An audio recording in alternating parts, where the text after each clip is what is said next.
Lasmuta. I'm not quite sure what flower he would be talking about there, but is the dwarf sage. The dwarf sage that we find in and around wet areas, very, very common in the summer months, but they're very good indication of moisture in the soil. So, I hope that answers that. Sens is feeling good. I can see him jumping around in the back there. I'm feeling fantastic.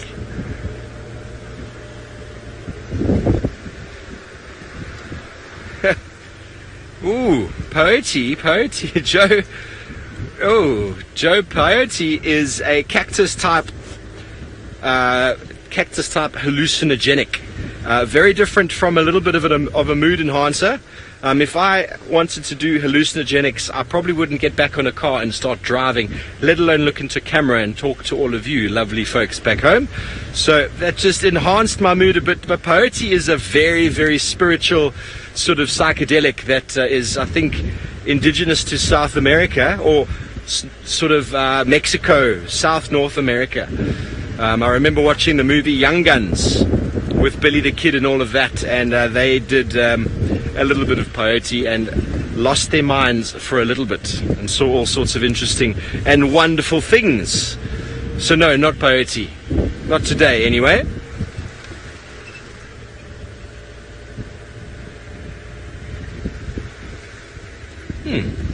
Hello, James. What flower species change colour after being pollinated? Well, I will tell you a grass that does. Here we have got Natal red top. When it is not ripe, when it is fresh, it is red, and when it has been pollinated by wind, then it goes white like this. And when we say wind pollination, that is one thing, and then what happens is after it's been pollinated, just watch it closely, Sense. The wind is going to slowly push them out, and wind pollination and distribution at the same time. So now this plant here that was red has gone white. I've probably pushed it off a little bit earlier than it needs to go. It is a pioneer. My succession story the other day, and these will now blow away into areas that need seeds, and they'll roll around like a tumbleweed, and then they will do their thing. But what other flowers? Most flowers, James, that once they're pollinated actually turn into seed. So I'm not sure of any flowers. Anyone else out there? I know Judy H is very good with her flowers. Any flowers that once pollinated, do they change color? So I know most of the flowers that I've seen, once they pollinate, they're just the seed or the flower falls off, and then the seed in the ovary underneath starts to turn into obviously the seeds that will move forward. So as we continue driving, we're going to head up towards Chitwa airstrip, and then we're going to go to Scotty D, who is also driving. Let's see what he's up to. Well, happy hunting at the airstrip, Steve. And we haven't had any further sign of this female leopard that we've been following for quite some time. So we're going to leave her be and head off into the area around kind of the camp where we stay to see if we can scratch around and see if Tumba is not still around. We did have some very fresh tracks of him in the actual camp compound within a electric fence. So it would have been really interesting to know how he got in. I mean, it's quite easy for a leopard just to jump over. It's a strange fence. It's hard to kind of describe how it's built. It's kind of something. I'll try and do a side profile view. There's a kind of two vertical strands indicated by this piece of grass over here, and they're about 1.5 feet off the ground. And then there's a few that kind of come off the top of that at a 45-degree angle for about 1 meter. So this finger here is outside. Let me actually. So, well, this isn't working because Nikki knows what it looks like and she's struggling to understand. But basically, it's vertical and then it goes off at 45 degrees, like you can see. And this is outside, where my finger's wiggling. And this finger's wiggling. Oh, no, this is terrible. Inside. Oh, no, this isn't good. Anyway, it's a strange fence that they can't really get under. unless there's a little kind of hole or depression. We've seen Karula once go under the fence, but he could well have jumped over. We didn't spend too much time kind of working out where his tracks were because it was quite late and we needed to head off to bed. But he was definitely there, and his tracks were on top of our tracks where we went for a swim. So he had come and snuck past in between about the half an hour or 45 minutes that we were wallowing in the pond.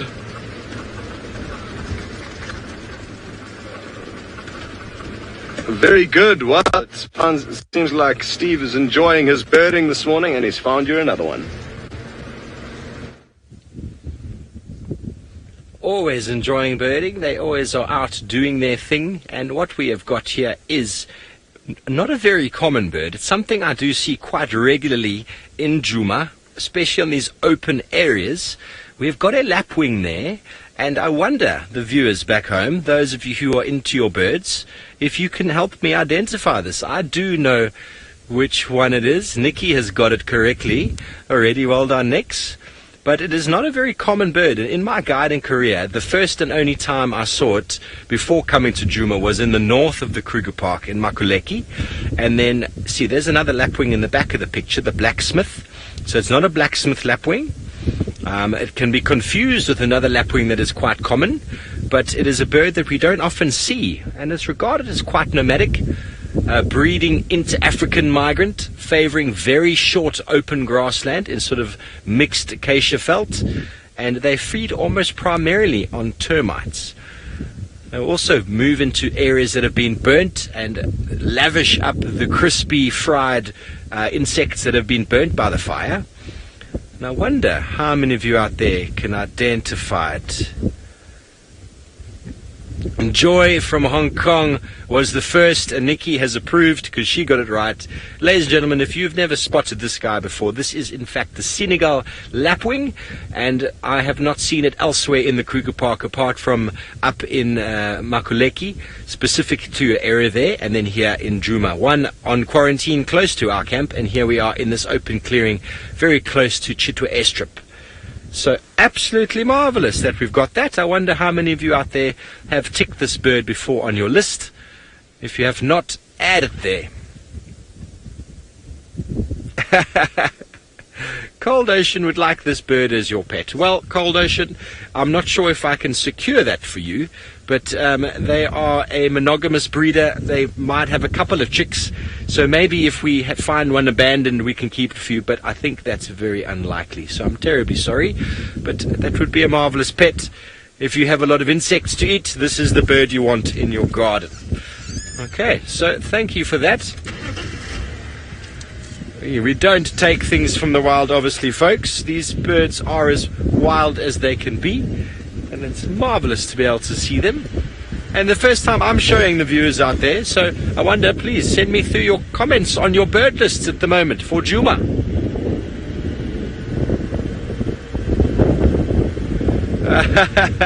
Patsy, you'd like to know what is the bird that is saying the... Whoa, where? Oh, we have got a snake that has just gone under the car. I'm not going to go grab him. Maybe I can go have a little look at him though. Hold on with us, Patsy. I did hear your question. There was a snake that just disappeared in here. Did you see him, Sans? Next to the tree. He moved quite quickly, and I don't want to get bitten. I would not grab him. I didn't look at him though. He almost looked like a centipede eater by the colour of the head, but I didn't get a proper look. Sorry, Sans, I was too busy talking. I didn't even see him. Well, I think he's disappeared. Marvellous, well done. I don't know, did you get him at all on camera? Didn't really get him, but hey, what can you do? That snake was moving. So Patsy, you want to know, what is the bird that goes coffee, tea or me, otherwise known as the air hostess bird? Well, that bird sounds like this.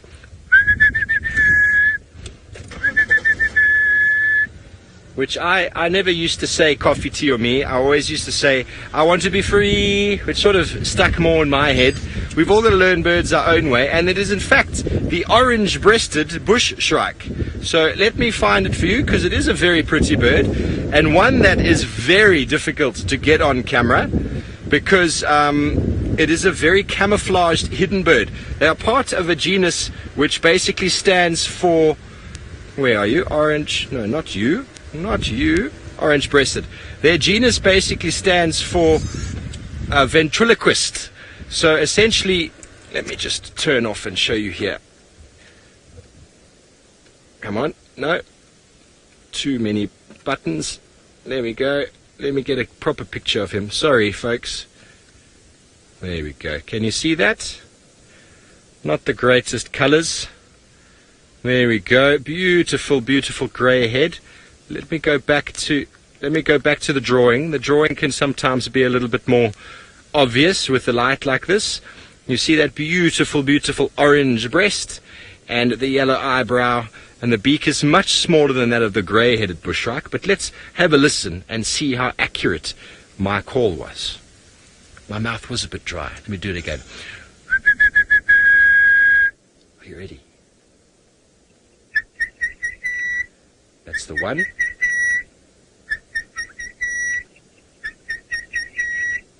Natural light 167, very good. How long have you been doing it for? There we go. You keep birding, never stop. The bird list continues. Got a few variations on that. There we go, a few variations, but they are very camouflaged and hidden in the undergrowth or in the thickets of the rivers. So while we continue to talk a whole lot of nonsense over here, let's go to Scott quickly before his animal runs away. Yes, even though it's a tortoise, we did run the risk of Steve talking until it disappeared into the undergrowth. So thank you, Steve, for hustling along. Quite a beautiful specimen, this one, a large one. And there it goes, slowly making its way off. Wonderful.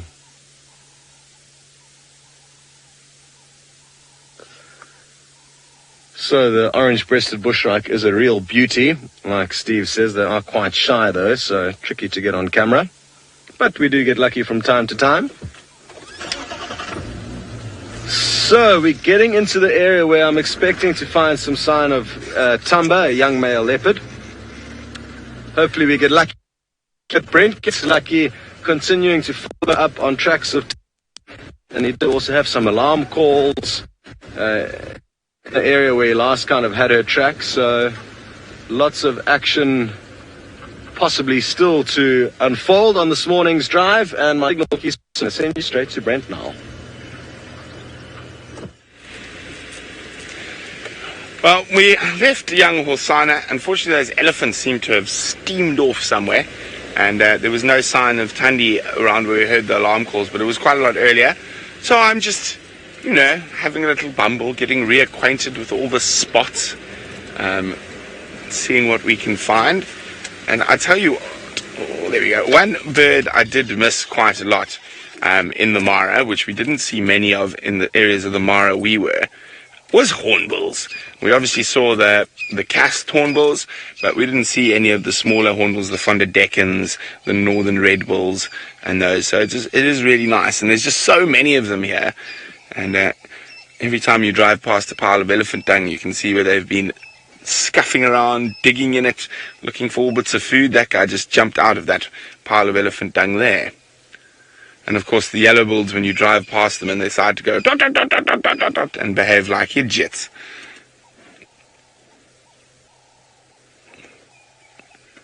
Hey, red bill.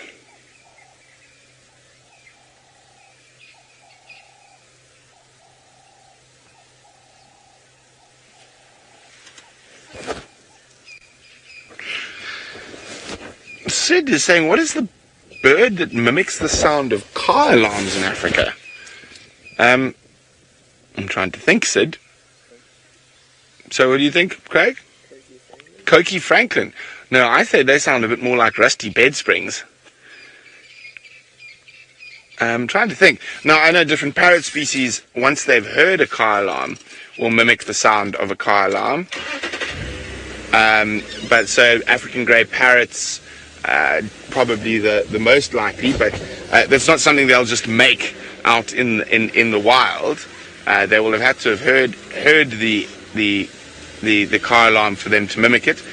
They can mimic telephones, they can mimic people, but of course, I'm a firm believer, and of course this is my personal opinion, that one should never keep any birds in cages, and specifically not parrots and African greys.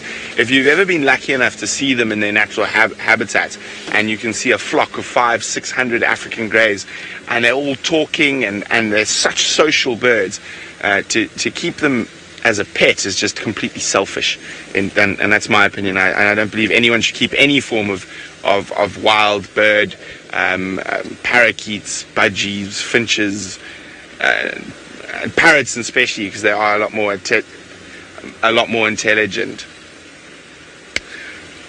Sharon thinks the square-tailed nightjar sounds like a car alarm. Oh no, we used to call them generator birds when we were kids, and your generator was in trouble if it sounded like a square-tailed nightjar, because I grew up in a lot of areas with no electricity, so we used to run generators to charge everything from time to time, and sort of goes. But if your generator is changing pitch like that, you better run, because it's about to break and you're going to have no power.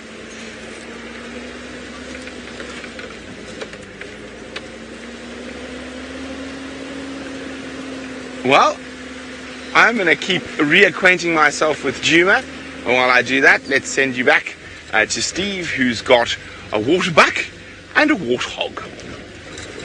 Okay. Yeah, thanks, Brett. We do have a warthog, and the waterbuck was chasing the warthog just slightly. She's a little bit confused. She keeps chasing the pigs. I think she's maybe lost her family. She's very aware that she's on her own, and so she is...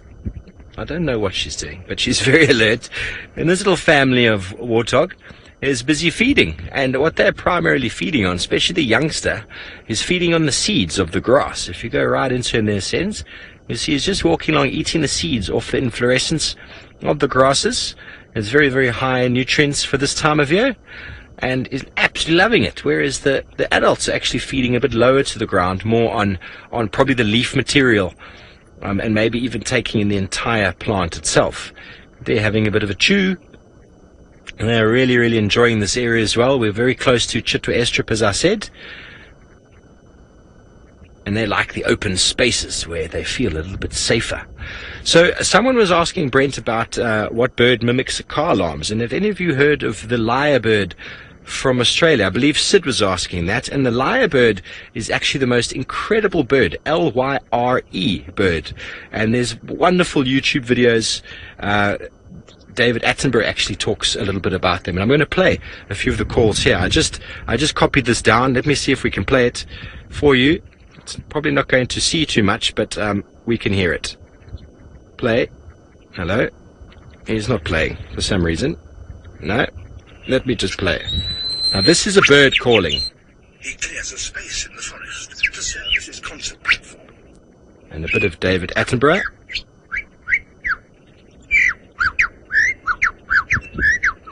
It's incredible what this bird can mimic. I'm going to skip forward a bit. To persuade females to come close. He's mimicking a kookaburra. And the most amazing of all, listen to the mimicking camera.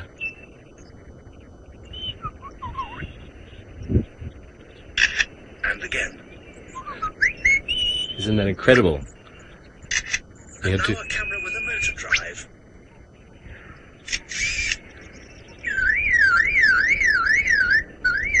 And that's a car alarm.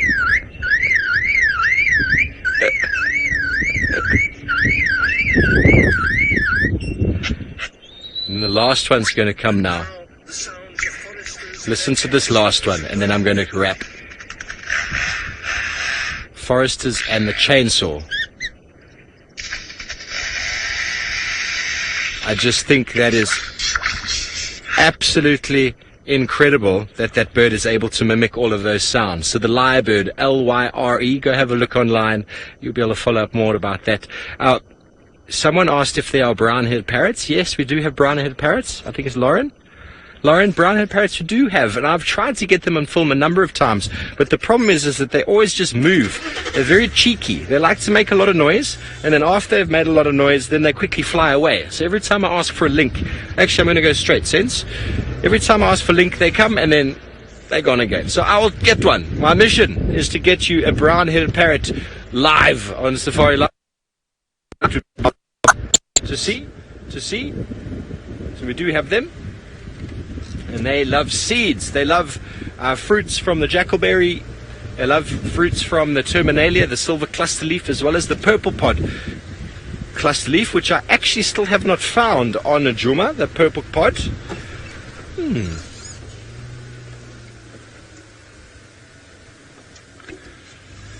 Hello, Juliana. You'd like to know what the point of birds mimicking is? Just over my shoulder, there's some leopard tracks, male leopard tracks, not very fresh, but headed back in the direction we've just come from. I'll just show you there, and then I'll answer your question, Juliana. And you see there are the tracks there, and there. Male leopard tracks walking relatively quickly in the direction we came, but not very fresh. There's lots of activity on top of them. It's probably from the maestro himself, Tingana, but I would not presume to know anything about that. Why do birds mimic, Juliana? Primarily, the purpose of birds mimicking is that some birds are very pretty and have a display. The lyrebird actually has a display as well with this beautiful long tail.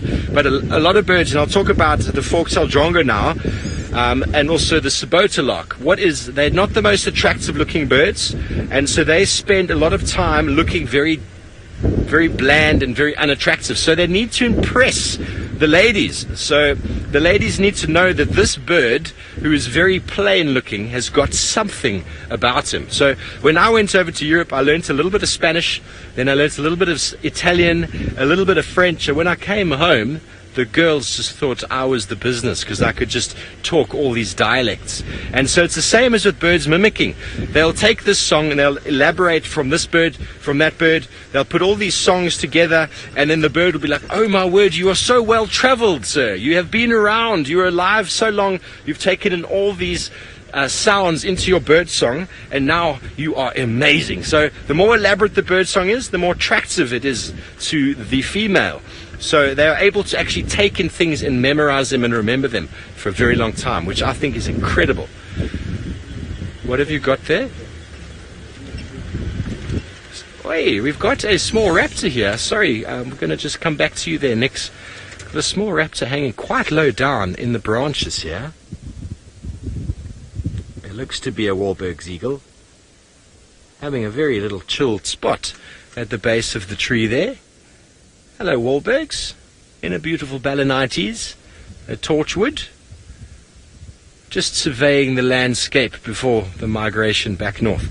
Okay, so we're going to leave this Wahlbergs. We're going to go over to Brent Leo Smith with a very, very big elephant.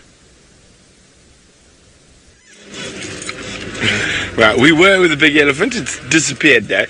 We're going to catch up with it now. It is sort of like catching up with old friends this morning. Sana off the bat. Now, we caught up with this female elephant and her little family group, and she's a female elephant I know very well, and I'm sure a lot of you will recognize her immediately, as she's got a very distinct feature on her schnoz. But they are moving quite quickly, so on a mission somewhere. It looks like they're heading towards Treehouse Dam, that area. But it is the female with the stumpy trunk, the old snare scar. So I mean, we see her regularly around quarantine and all about in her little family group. But now she's she disappeared again. Let me just try one more time. But while I try get us another view of that elephant, the question Steve was answering about why do birds practice mimicry, I think the most blatant and well, the most cool sort of practice of mimicry that I've seen is of a bird we see on drive quite regularly, the fork-tailed Drongo. Now, in certain parts of South Africa, in the arid sort of northwest, where meerkats live, the fork-tailed Drongos will sit and above the meerkats while the meerkats are feeding. And when the meerkats dig up a nice tasty morsel, the fork-tailed Drongo will mimic a meerkat alarm call, and which will send all the meerkats scurrying into their holes in case there's a martial eagle or something close by. And then it'll go eat the little tasty morsel that the meerkats have dug up. So fork-tailed Drongos do that quite often. So mimic meerkat alarm calls to steal their dinner. And it's incredible to watch. So we were filming meerkats there 5 years ago, and we got to watch them do it quite frequently.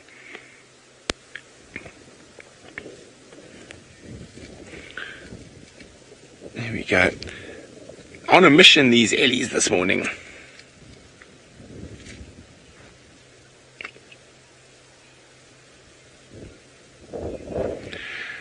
Now, Juliana is wondering, how do the animals stay on the property if there's no fence to keep them in? Well, Juliana, there's a fence on the sort of western side, but that is between the community areas and the reserve. But the rest of the reserve is not fenced. And they stay on the property because there's no need to leave. There's good water, there's good food. So that is the reason an animal will stay in an area. Now, elephants, unlike leopards and lions and stuff, do not have set territories, but they've got home ranges which overlap with all the other elephants, and this little family group's home range seems to be centered around Djuma. They do wander off Djuma from time to time into the Manyeleti, into Buffelshoek, even off to the west into Arethusa, and so they do wander off, but the core of their home range seems to be centered on Djuma, because this is where we see her most often and for extended periods of time.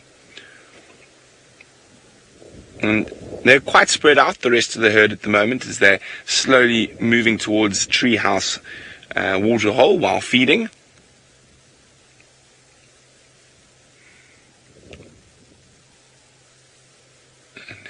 I always love watching the short-trunked female,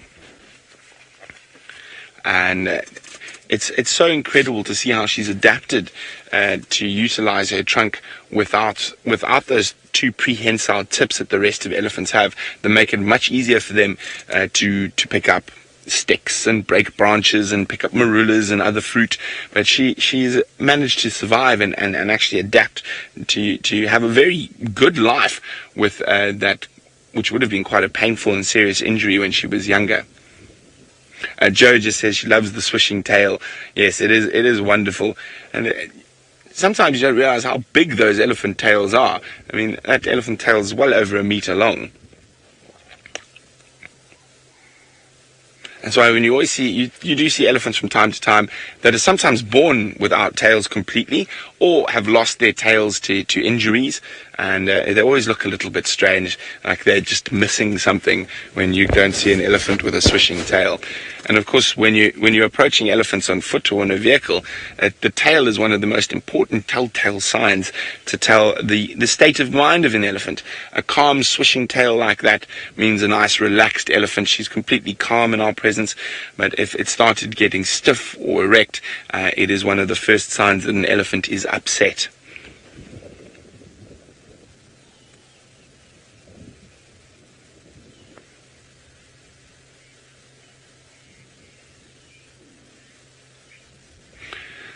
So Stephen is wondering, how warm is it now? Well, Stephen, it's nearly 8:30 in the morning here, and we're already on 29 degrees Celsius, which is 84 Fahrenheit.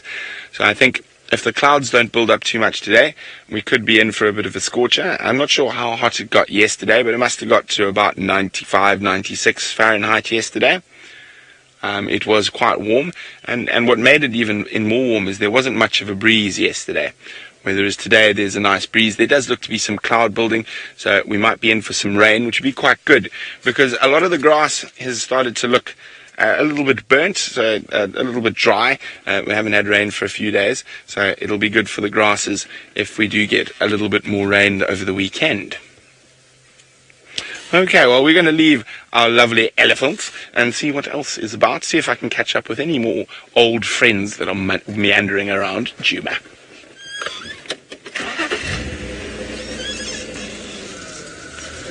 And we head back towards Weaver's Nest.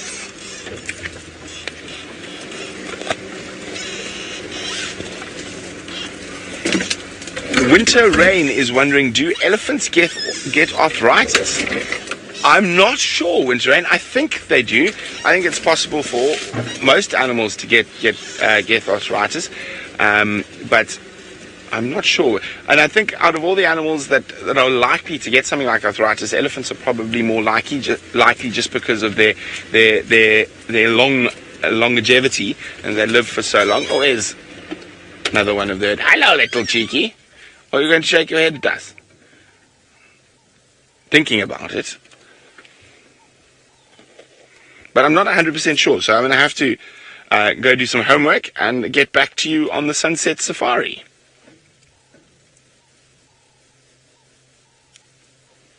Yeah, off they go. Heading towards the short trunk female under the marula tree.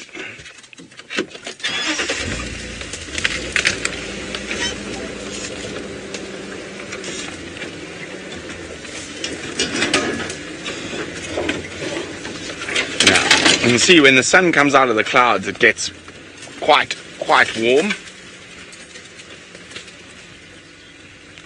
Okay, so while I negotiate my way through the elephant minefield of knobthorn and combretum stumps, let's go see how Scotty D's morning is faring.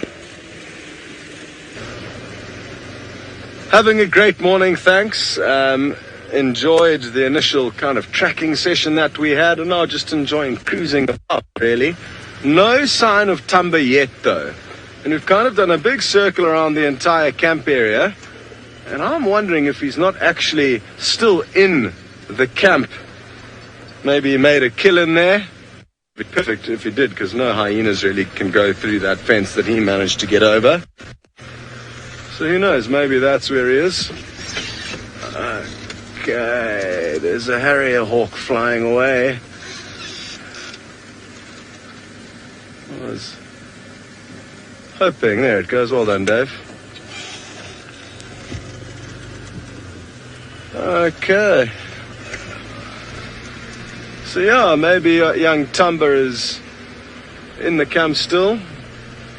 We'll find out in due course as the day progresses.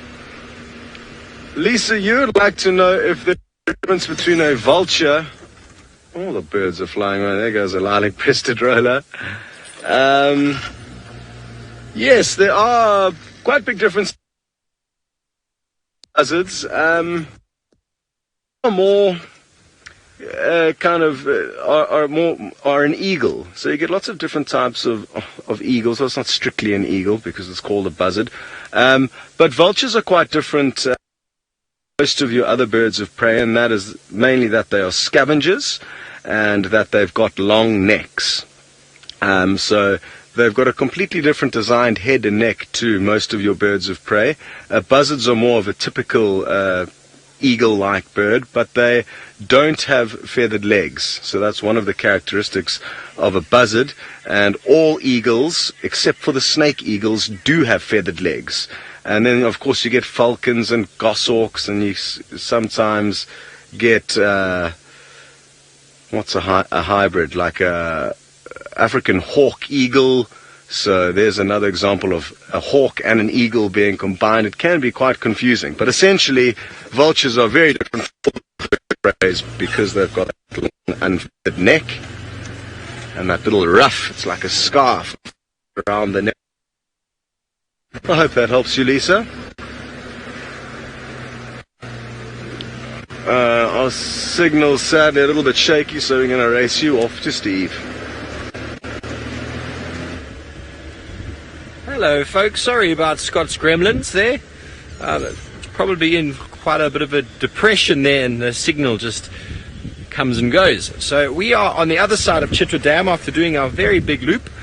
And we are looking in vain for whatever might reveal itself. It seems to be a rather quiet morning. Lots of activity of elephants. I'm talking about a fork-tailed drongo before, Brent. There was one right in the road in front of us. Oh, there he is. He's just landed in the russet bush willow. Sense? Just go straight there. You see him. There he is, middle of the screen. There we go. There goes the fork-tailed drongo. A marvellous bird, as Brent was just talking about. And they have the ability to mimic, and it's marvellous how they're able to do that with the alarm calls. There's a really cool documentary out there where they really, really do cause havoc with the mongooses. Or was it I don't know if it was the mongooses or the meerkats. I forget what it was. But every now and again they also give off a real alarm call when there is a predator, so that the meerkats learn, okay, cool, the fork-tailed drongo isn't just a mischievous guy, he also actually calls relevantly sometimes. But then when the meerkat has found himself a lovely morsel of food, for example a scorpion, he's detailed the scorpion, he then makes the call, the meerkats go running, and the fork-tailed drongo jumps down just like he did in the road there, landing on whatever it is he might be wanting to eat, and then he steals the food from the meerkats, who are oblivious to it because they are hiding in their burrows.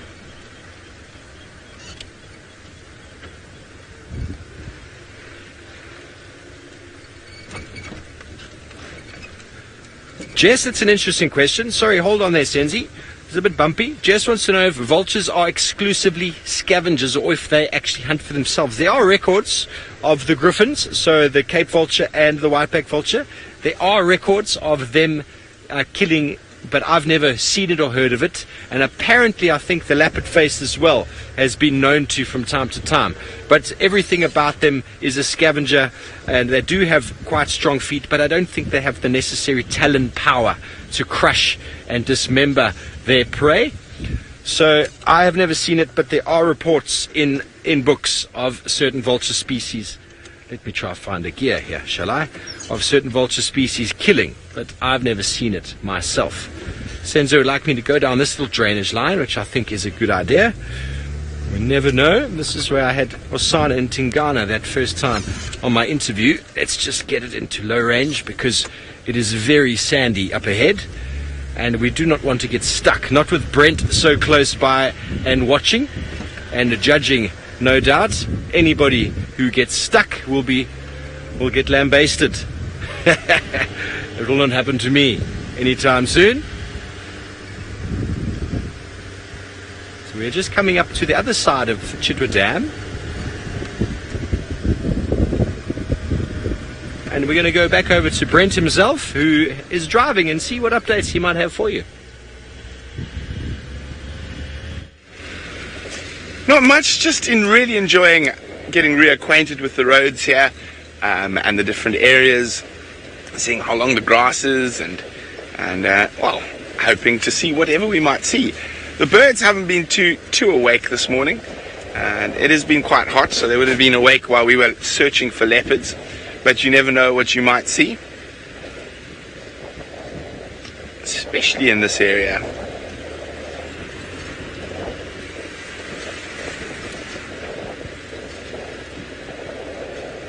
Ooh, quickly across back to Steve, who's got something you really don't see very often with my favorite antelope. Yeah, thank you, Brett. I've never ever seen this before. I know that the Nyala does this type of dance, this display dance, and there's two Bushbuck bulls or rams here doing something that I've only ever seen in a Nyala. I didn't even know Bushbuck did this, so this is fantastic. As we came in, the two individuals are circling each other with the back of their hair on the hair on their back all erect, pilo erected like that, and they were sort of tasting and testing the air. You can still see that it's up. What have you spotted there, sir? What has he spotted? Is there a leopard lurking in the long grass? Fantastic stuff, folks. I mean, Scott's saying he's never seen it before. I've never seen it before. I mean, this behavior's recorded with Nyala for sure. I didn't know this happened with Bushbuck. I know that Bushbuck males are extremely territorial, and they can kill each other quite easily with those sharp horns. Let's see where they've gone now. They've just disappeared into the bushes there. I think the display might be over.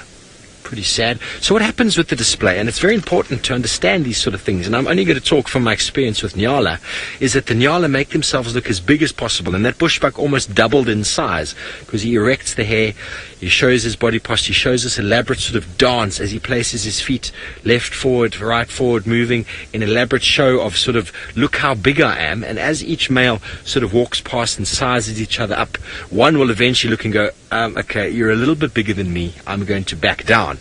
There he comes out again, and the other one will obviously win if the one backs down.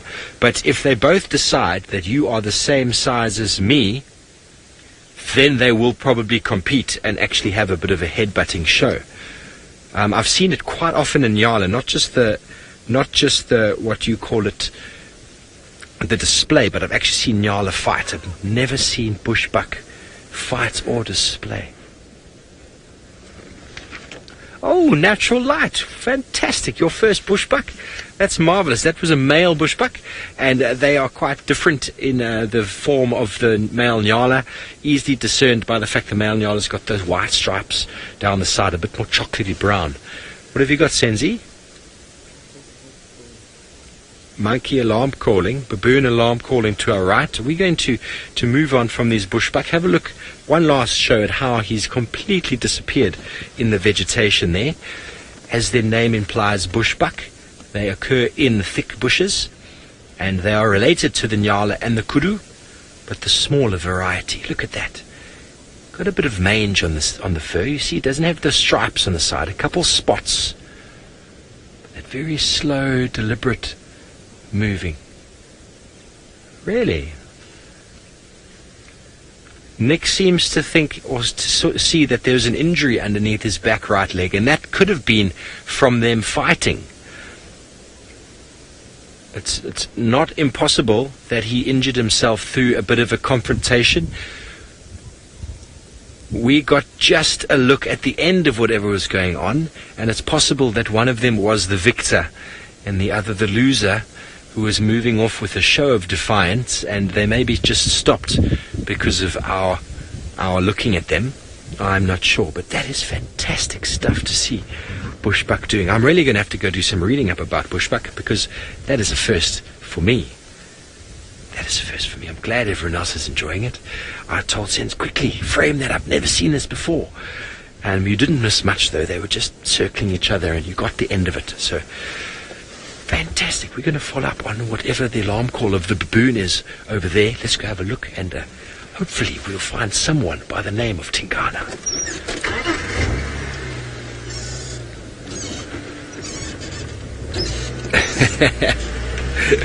I wasn't stuck. I was just stopped in the soft sand. Brent, we're going to go back to you for an update.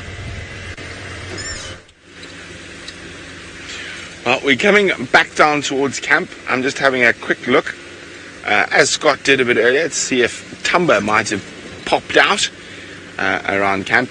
Now, quite often those leopards really like staying very close to Djuma in the little river systems around there, the Mwati above the dam, and also those little smaller rivers that go up near past Gallagher. And it's a really, really lovely spot for a leopard. Lots of Inyala, lots of Impala, lots of nice big trees and thickets to hide in. So you could be just parking easy somewhere in there.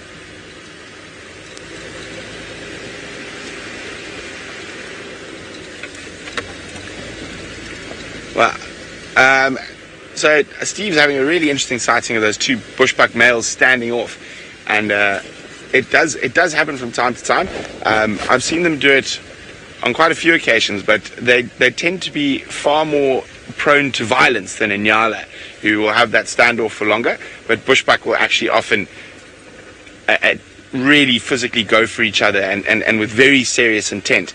So I wonder if that wound on the inside leg that Steve saw is possibly from this battle, and they're just taking a breather. And Bushbuck males are actually quite revered in certain African cultures, particularly in the Zulu culture. So it is one of the few animals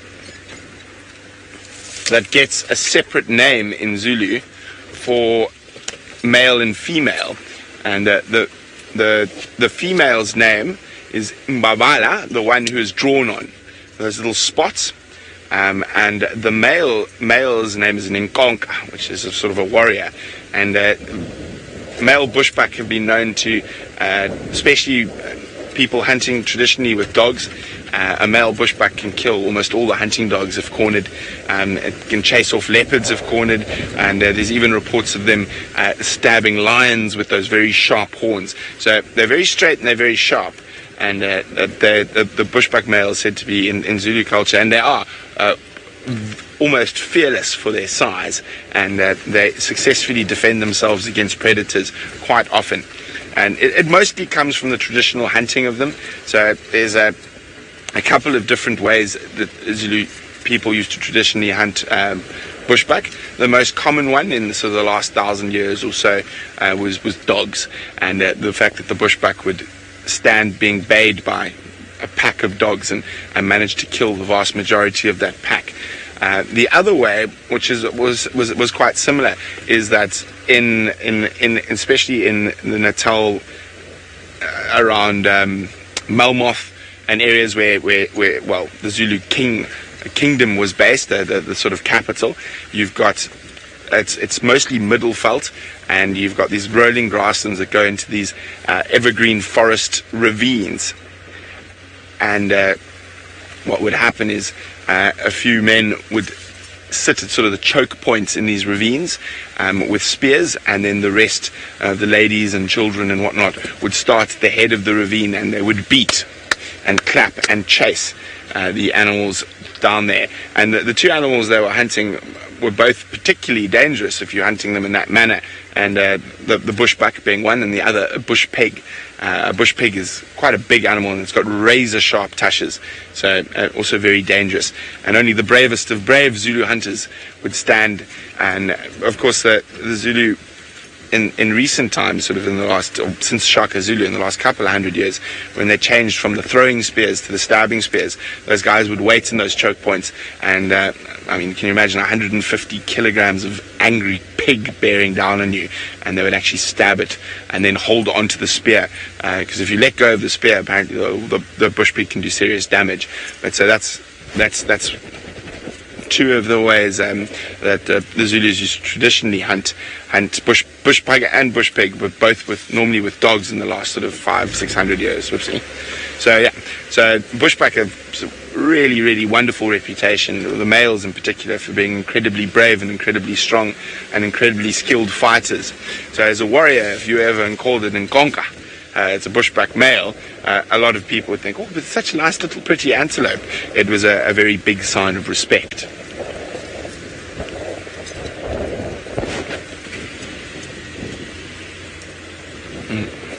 And while they became my favorite antelope, as I spent many hours of my teenage years in those thick mist-bowl forests and valleys around where I was at boarding school and our family farm was. So I got massive respect, and I really enjoyed my time with the bushbuck. But it seems like Scott's got something that, instead of being brave, decides to hide in its mobile home.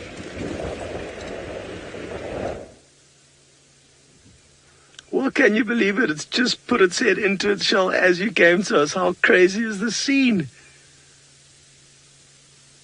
It's a snorkeling tortoise. I didn't know tortoises like to go this deep into the water, and I couldn't believe it just put its whole head under. And I guess it's probably just trying to cool off. It's really quite a hot day.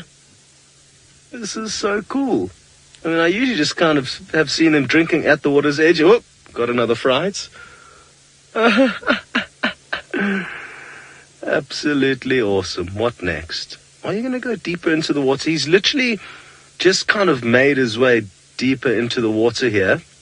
He came from the water's edge, and he was just kind of 4x4ing his way through the mud.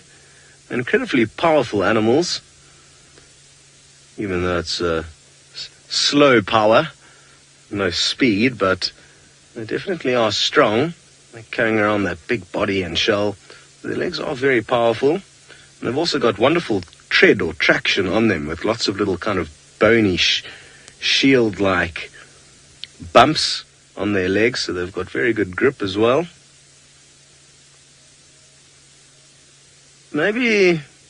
This tortoise is looking for a terrapin girlfriend. Exactly. Mrs. Grumpy says just imagining what life is like to be a terrapin. I thought he was maybe looking for a terrapin girlfriend, mixing it up a bit. But yeah, interesting. How cool. What a treat. Well, that is the joy of being on these live safaris. And you always get surprises. Steve got a surprise earlier with those bushbucks doing their philo erection. That's really cool that they do that. I never knew they did. Something I've never seen. And Steve also says that these are the only African tortoise that can actually swim. So I'm quite tempted to go over there and just throw it into the middle of the pond and see what happens. Only kidding. We wouldn't do that. But it would be nice to. It would be quite funny just hand grenading it into the pond. But yeah, we won't do that. The reason we actually stopped here was to take a look at some comb ducks. Just an animal we don't see very often. And I think these are either all females or the males have lost their breeding comb. So their comb grows. It's this funny kind of structure on their beak. It grows off the top bill. But none of these ones have it. I'm guessing these are all females. Even the males outside of their breeding season will have a small little bump on the top of their beak.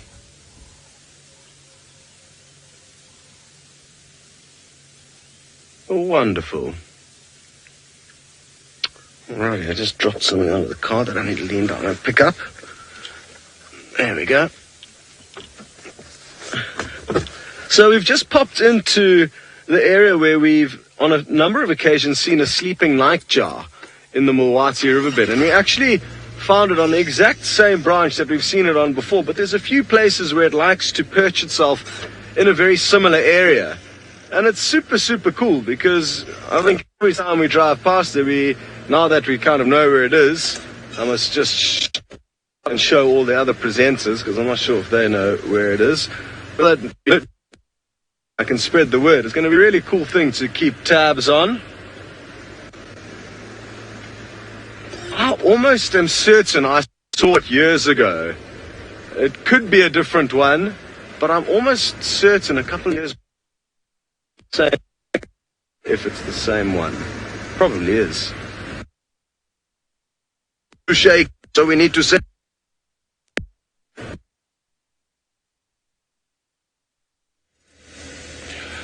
Welcome back. It seems like Scotty's found some gremlins, unfortunately. So you're back with me on quarantine.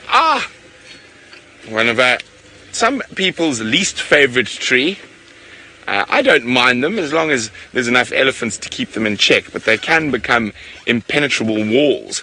But one of the coolest things with a lot of flower species is if we have a look here, you can see there's a nice brightly coloured one. This is, of course, a Dicrostachys, or a sickle bush. And you can see brightly coloured pink and yellow. Some people, sort of old common name, not really a proper name though, is the Chinese lantern tree. But if we look, I'm going to take my hand, Greg. If we look next to it, well, actually, that's not such a good one. Here we go, that's much better. And you can see this one is still a flower, but it's lost the pink and the yellow, and that means it's been pollinated already by insects, and the ones that are still brightly coloured are still there to attract the insects. So as soon as they've been pollinated, they stopped having all those colours, and it's to ignore. And you can actually see the forming of the seeds now starting on some of them. So there we go, all 3 different stages of the sickle bush going there. Now, they can form impenetrable walls, but they are a great food source for elephants. In drought times, buffalo will even eat their leaves, and they also, the black rhino are quite fond of them. So quite a nice tree, but left unchecked in areas where you've removed your megafauna, your buffalo and elephant and rhino and stuff like that. They actually can be very bad for the bush, and they create impenetrable thickets where nothing else can grow. Also, they're a pioneer. Hello, steenbokkie. A pioneer species. So, oh, don't run away now. Of course, steenbokkies always. Well done, Craig. He was off on a mission there. Anyway, nice little steenbokkie.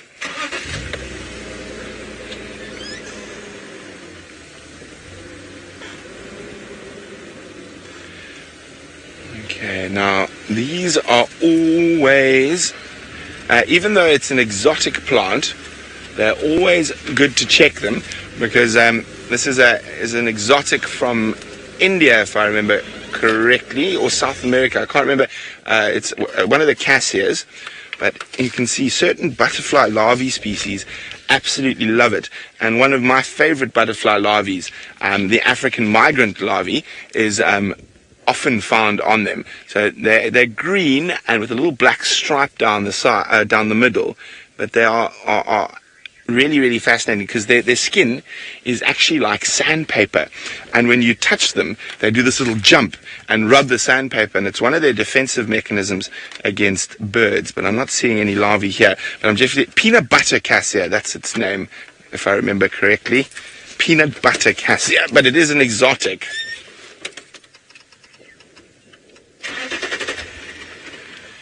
Oh, Danielle is wondering, is there a plant found on Djuma that is an insect repellent? There are a few. I'm going to see if I can find one right now. There should be one growing around here somewhere.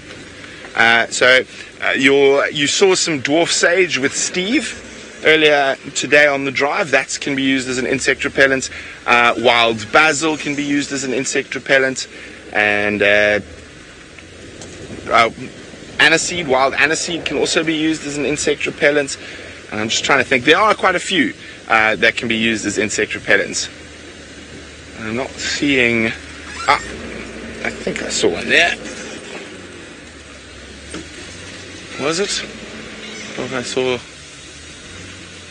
No. False alarm. Not what I thought it was. Now, even though this... There's some there. Even though the Sands has had some decent rain this year, it's still not nearly as much as it was in the past.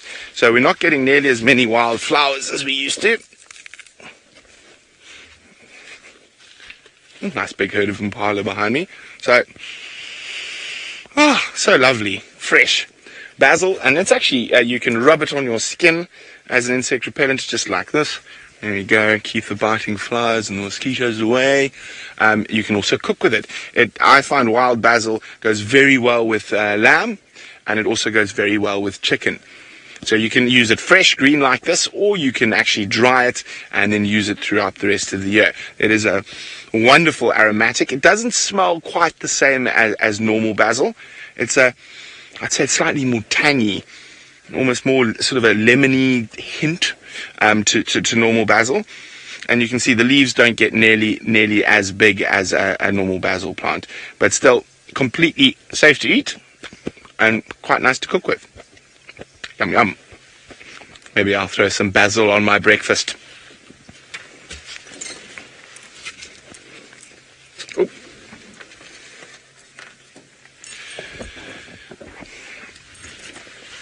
Now there's a good question from Siberia. Lazuri would like to know, do we get any wild edible vegetables here? And I'm just trying to think. Now, I know in other parts there's certain tubers and stuff, like in East Africa, especially up where we're in the Mara, the gwimbi, which is a really big tuber that tastes quite a lot like potato. Well, tomatoes, are they a fruit or are they a vegetable?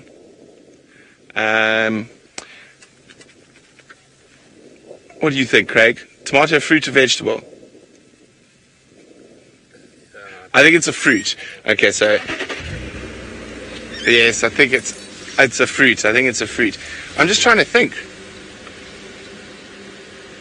Oh, sorghum's a grass. I'm trying to think of the low veldt. I know it's African potato and stuff, but that's higher up, middle veldt and higher. I'm probably going to kick myself because there is one and I'm just being a nana. Craig thought that was quite funny that I was calling myself a nana. What?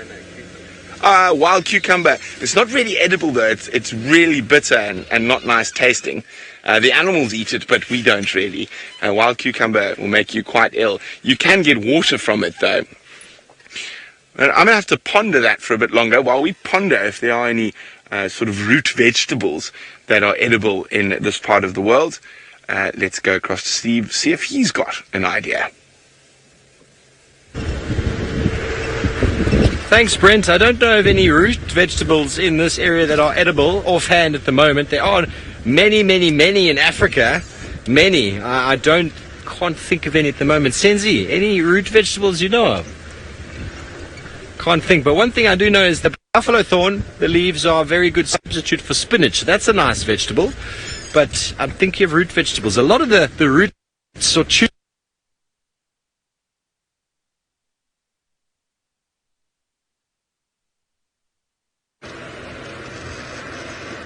Welcome back, everyone. And we've got a roadblock.